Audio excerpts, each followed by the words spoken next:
Good morning, everyone. I'd like to welcome everyone to this morning's Business at Breakfast. Again, we'd like to thank the Courtyard by Marriott for hosting our series this year. This morning we had with us, last month we had some questions about broadband, so we reached out to Drew and he said he'd be more than happy to come and talk to us this morning about that. Drew is the Senior Vice President of Strategic Sales and Marketing at CityNet. He's been with CityNet almost from the beginning of CityNet. He's here today to talk to us about the broadband issues, the federal dollars that are out there, and how that's going to impact Harrison County, both our businesses and our citizens. So please welcome Drew Pomeroy.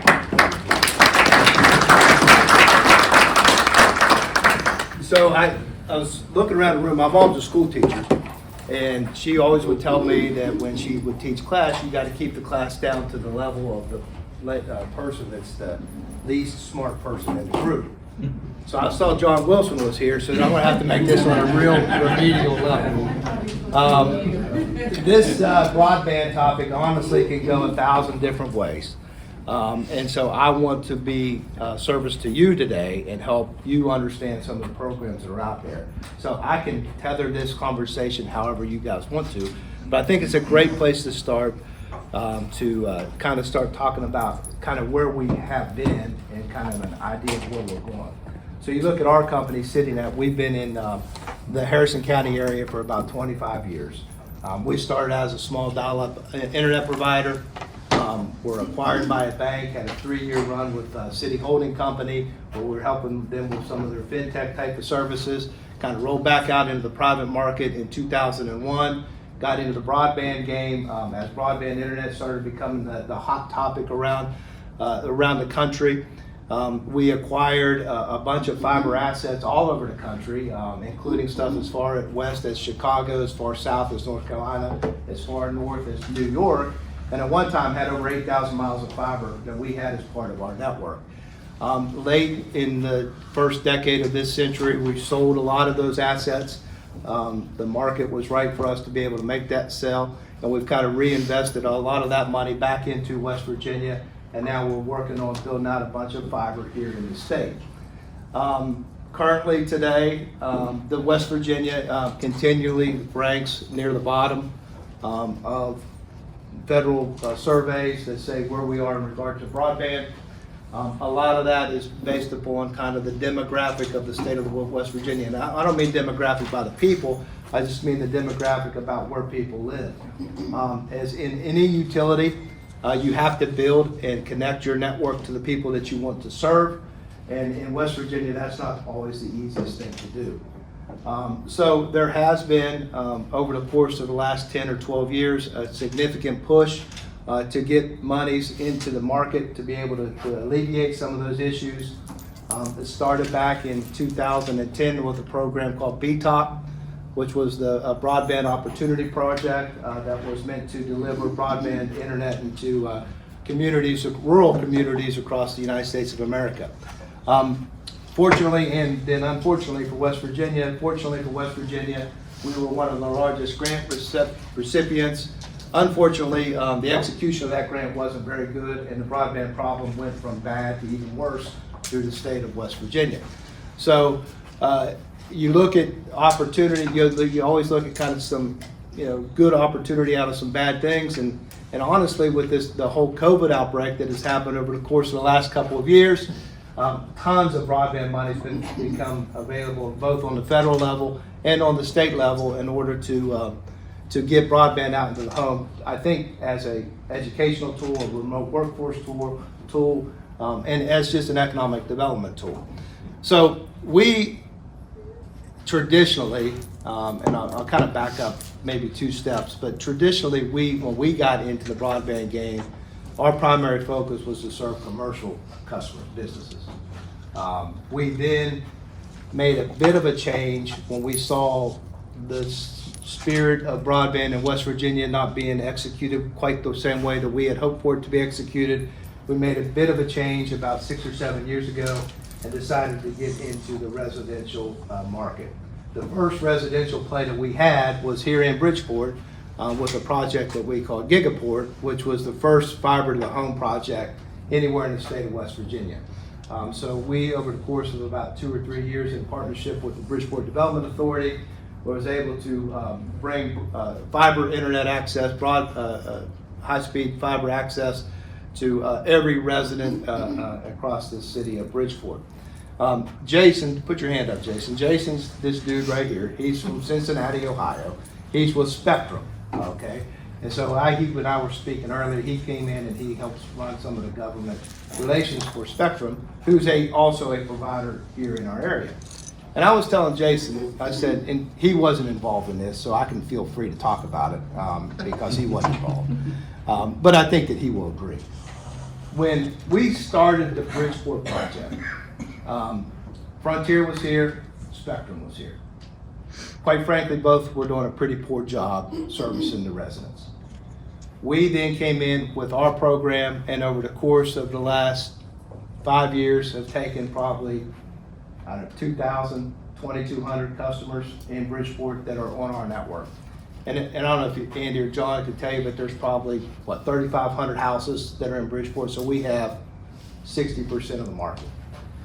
And once we started to do that, the cool thing about the project was that Spectrum then stepped their game up, right? So when we're building fiber, all of a sudden, Spectrum had not built fiber anywhere in the city, and then now all of a sudden they're out building fiber all over the city. So Spectrum has then now worked on their product delivery, which is a fiber optic delivery, which is a ton better than the coax delivery that they traditionally had. But they also worked on keeping their price points very competitive. And I continually get spammed by those guys in my mailbox that says, hey, look, we're selling internet for X amount of dollars per month, which is less than what we're selling for. So the point being is that we come in, we take 2,000 of their customers. Their response isn't to cower and go away. Their response is to fight us, okay, and build their network out better.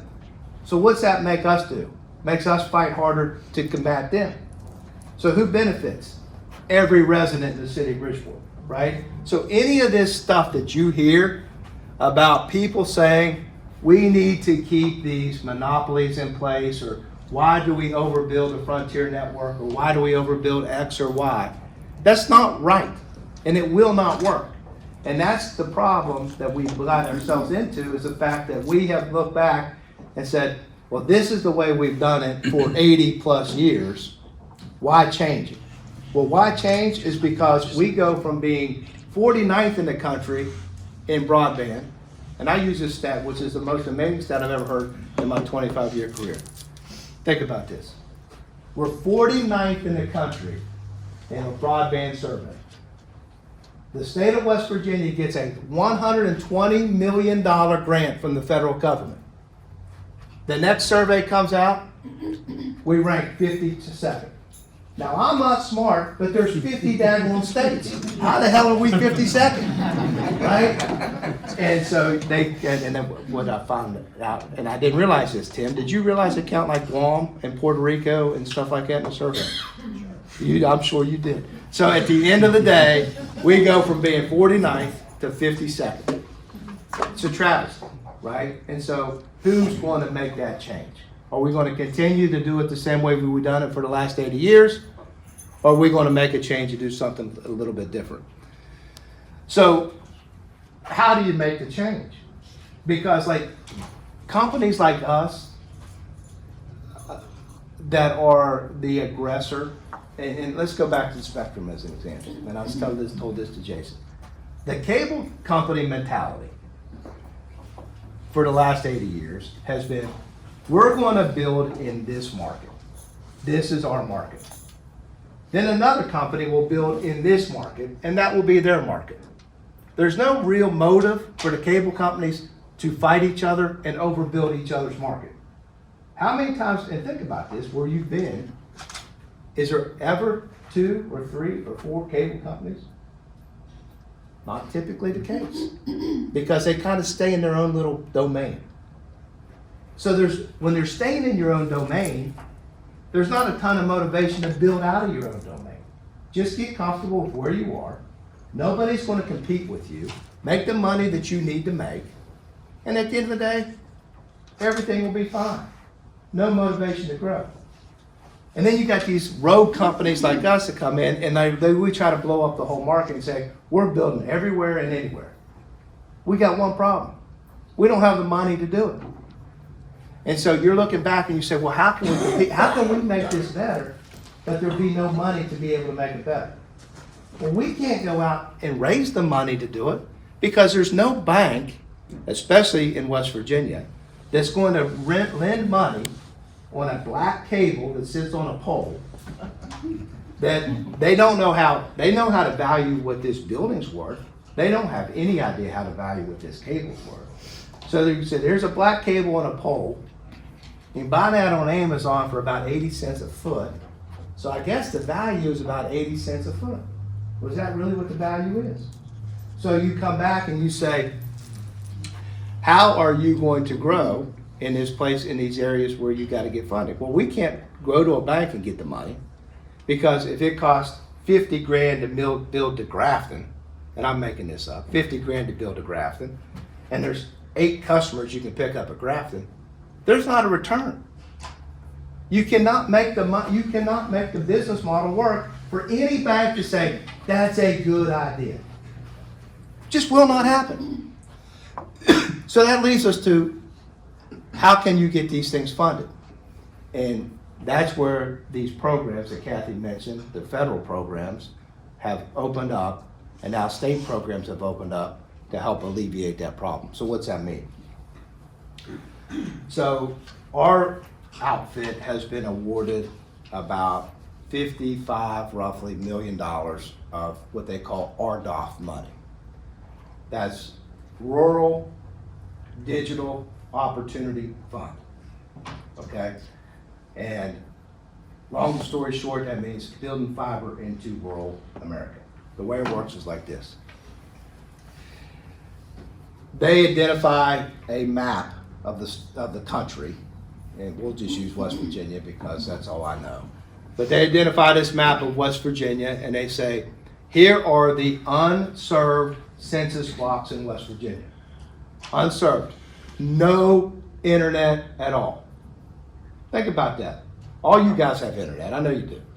Can you imagine what your life would be like without any internet? You wouldn't, John, you wouldn't be able to deal with your kids, right? I mean, you can't, I mean, at the end of the day, you gotta have internet in your house. You don't, I mean, you can't survive. So these guys, so they identified this unserved market.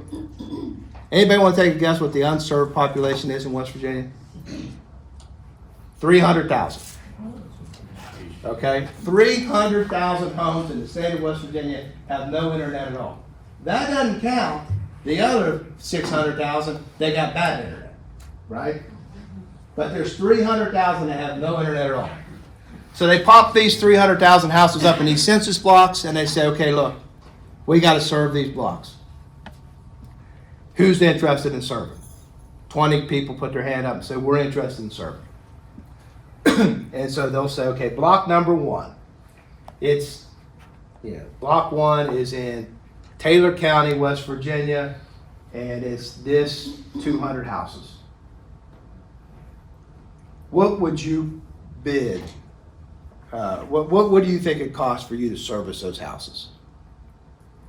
And so everybody makes a bid, and they'll say, we can do that house for $2,000 a house, $10,000, whatever the number is, we can do it for that.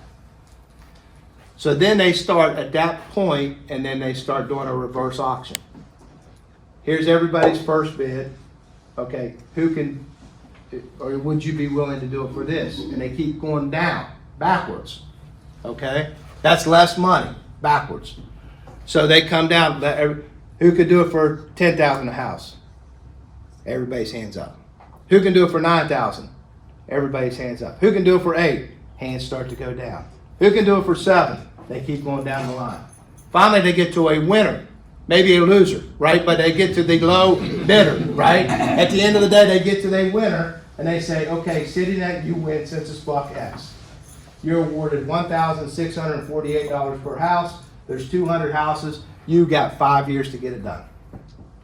What we're going to do is at the first year, we're not going to judge you. Do whatever you want.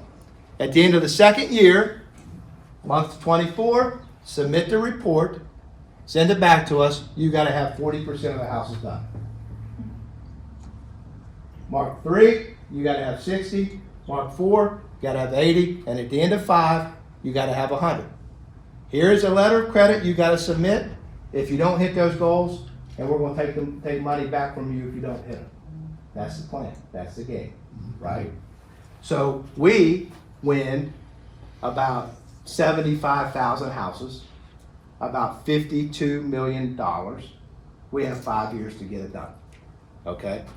The tough part about 5 years with that award came down 1st of January, so we're 3 months and 7 days into the award. The tough part about the award is the fact that the supply chain is so jammed up right now, right? So like even getting a daggone truck is damn near impossible. Getting a piece of electronics, impossible. It's on a ship. Well, why don't you call the guy that's doing the check stuff? We got to have so much done, and tell them that it's on that ship, right? It doesn't. So we got to have it done. So at the core, the point of the story is this: is that we believe that after 5 years, so that takes us 5 years from January, that there will be another 75,000 people in the state that will have access to broadband that didn't have access to it before. Simple, right? For us,